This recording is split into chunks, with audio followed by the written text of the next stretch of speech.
Le progrès est tangible, la route Ndende-Doussala évolue considérablement.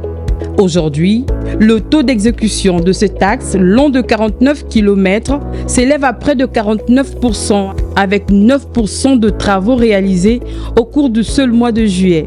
Terrassement, ouvrages d'art, chaussées, avec près de 25 km déjà réalisés en grave bitume, des avancées que le patron des travaux publics a constatées, accompagné de son collègue ministre du Logement.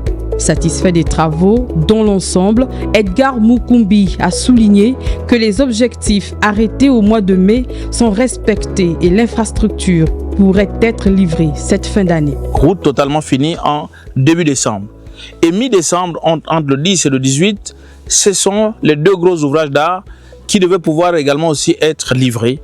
Et naturellement, on peut se dire, fin d'année, on peut réceptionner de manière provisoire donc l'ouvrage principal.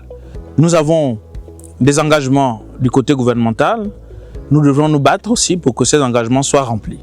Mais la cadence que nous avons observée sur le terrain nous conforte dans l'idée de ce que ce chantier ne doit pas s'arrêter. La population, impatiente de voir cet ouvrage totalement achevé, se réjouit de ce qui est déjà réalisé.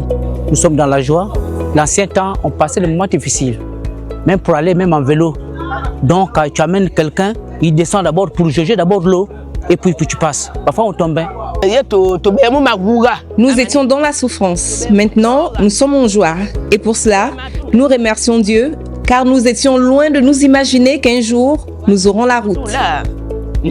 Ce chantier est un véritable levier de développement, tant pour la région que pour les échanges sous-régionaux. Ceci sous l'impulsion du chef de l'État, chef de gouvernement, dont la mission est d'améliorer les infrastructures nationales.